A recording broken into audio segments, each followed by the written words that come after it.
Hi, I wanted to create this video. It's a Sunday. I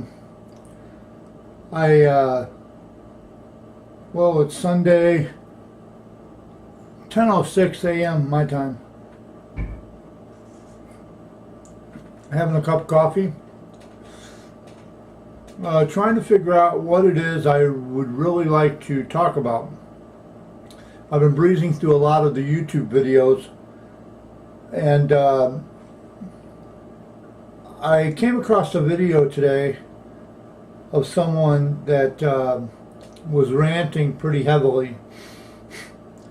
And I watch a lot of videos like that, not because I care so much about what they're saying as I do how they're saying it and how they come off on video. Yeah, granted, my mouth is all screwed up. I got tons of issues with my dental work that's got to get fixed. But I hope that my content in my videos will supersede the appearance. And I hope that eventually I can figure out something that is listenable and enjoyable and informative. That's what I want, is to be informative. I'm not trying to be a wise ass. I'm not trying to cut anybody down. People are able to do whatever they want on video. That's fine. Well, do whatever they want within reason. I don't believe that you should harm somebody on purpose and film it and put it up on YouTube.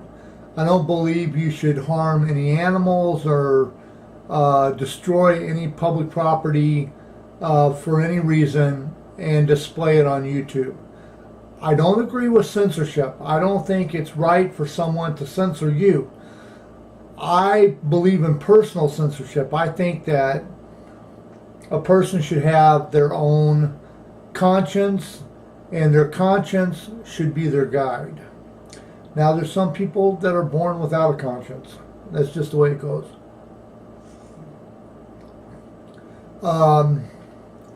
So, I've been watching several videos, and I have a tendency to ramble a bit.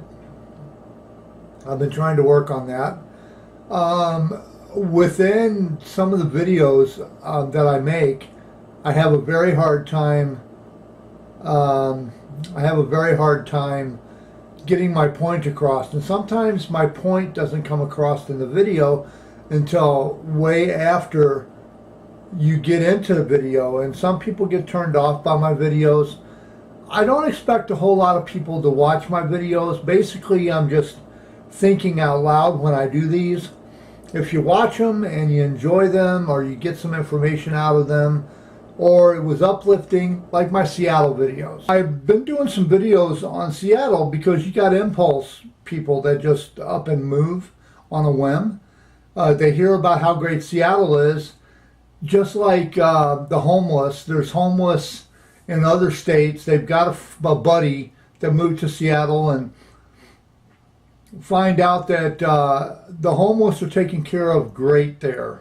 So this guy in, say, Arizona or Los Angeles or wherever he may be, where the homeless are not that greatly taken care of, and he's got to fend for himself more, figures, oh, wow, I can move to Seattle and I can get into a tent city and, man, I'll be living the life of Riley.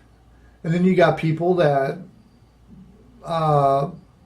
hear how big the economy's getting, how fast the economy's growing, how fast people are making more money in Seattle, and it's becoming the rich town. I tell people in my videos, hold it. Stop.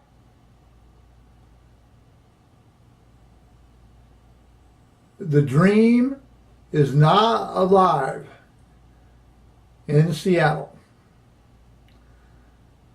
There's the fantasy Seattle, the Fraser Crane Seattle. Then there's Seattle the way it really is. And for some people, the Fraser Crane fantasy Seattle and the real life Seattle is nowhere near the same chapter. It's not even in the same book. I didn't used to like coffee. I'm getting off the subject a second. I didn't used to like coffee until I came across an instant coffee. I still have yet to master a coffee pot. I'd probably be better off with a percolator, like one of them old cowboy coffee pots where you put in the water, you put the coffee in the top, and as it percolates, it drains down into the pot. I would probably get off better with one of those, but I've got an instant coffee. It is a dark roast, medium blend with French vanilla creamer. And out of this cup, I fill it with about that much water. I get the water nice and hot. I put in about a tablespoon of coffee, stir it up really good. Then I pour the rest of creamer and I stir that up. And it has kind of a hot chocolatey taste, but I make it strong enough to where I can still taste the coffee. I'm 52 years old and I just recently started drinking coffee.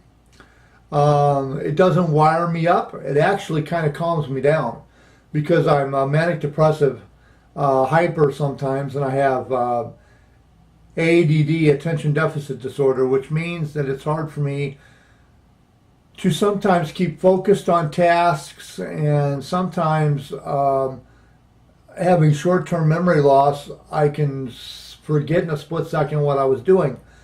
But I wanted to talk about the way I do my videos, and not everybody's going to like them, and sometimes people leave comments that are derogatory, or sometimes they're poking fun at me.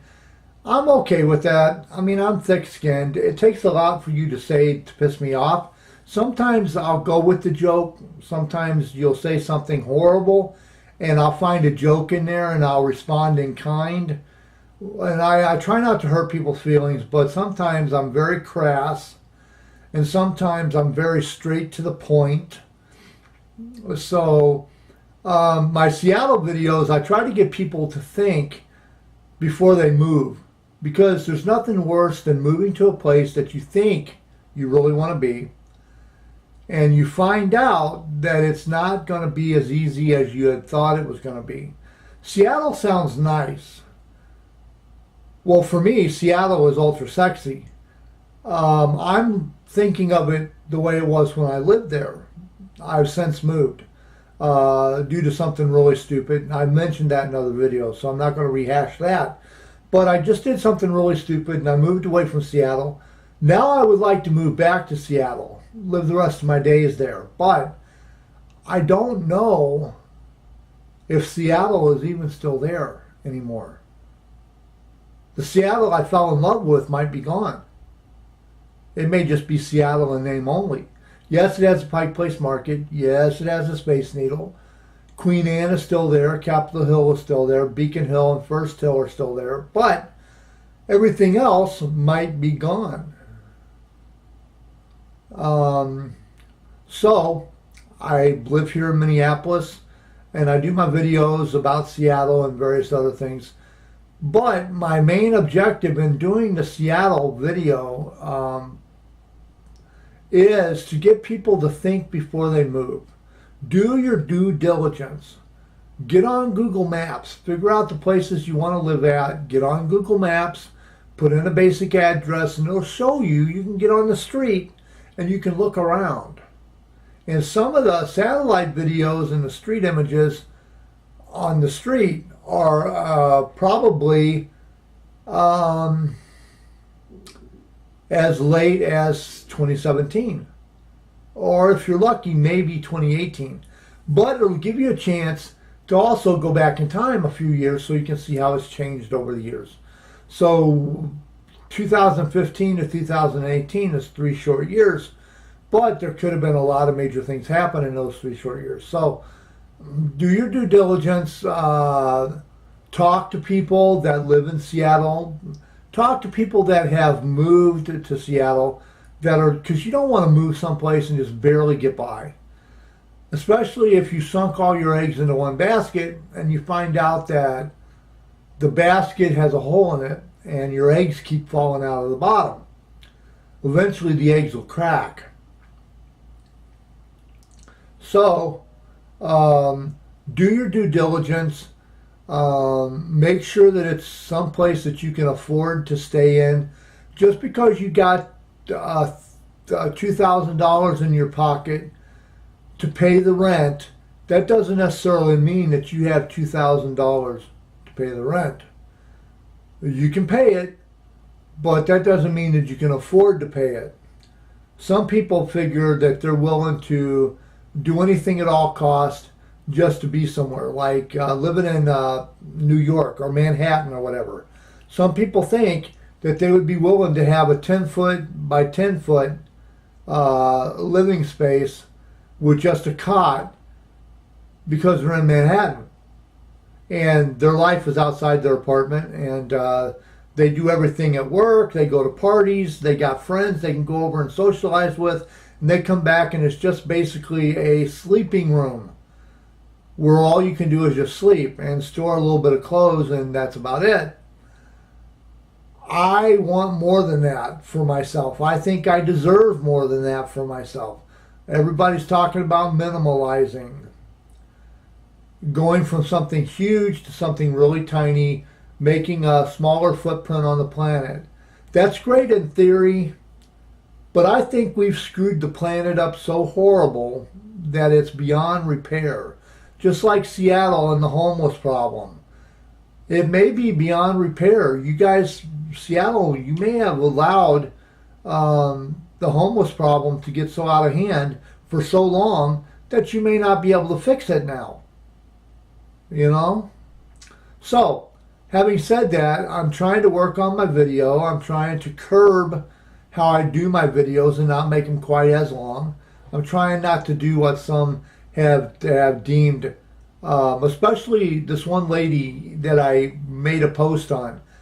I apparently pissed her off because she said she looked at my videos and she said they were ranty videos. At first I misread the word ranty and I thought it said shanty. And I was kind of upset about that. But then I noticed that she said ranty, which means that I rant and rave a lot in my videos.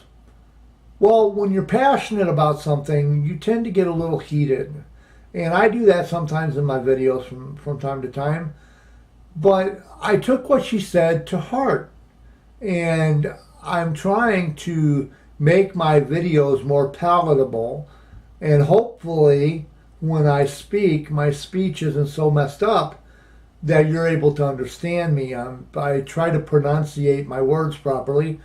Having all of this messed up is making it difficult, which leads me to this.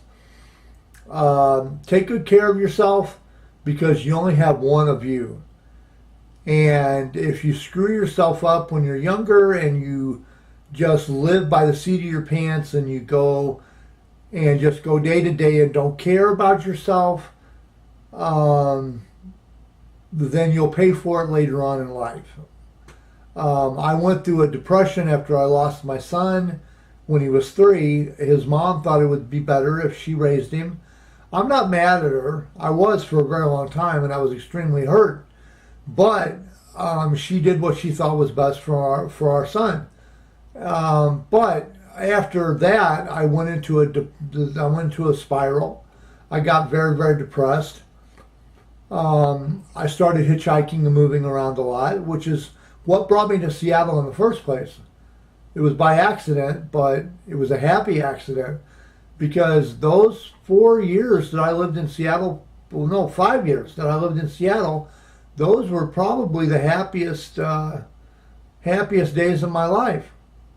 Eating at the Needle, shopping at the market, ferry boat, fish and chips on the pier. You know, just all sorts of stuff. It was like extremely fun for me. pizza places down in Pioneer Square, apartment up in Capitol Hill, walking to the market, working in an art gallery doing artwork. It was fun, and I would like it to be fun again. But anyway, that's been just a small update on what I'm going through in my video and why I do my videos the way I do them. Anyway, I'm going to cut out the long pause. If you hear me speak about the long pause, I'll be cutting that out. So if you hear about it, you'll wonder what long pause. Well, you'll know when the video seems to skip a second. You'll know that there was a long couple of minute pause there. All right. Well, this has been All Things Considered, because I consider all things.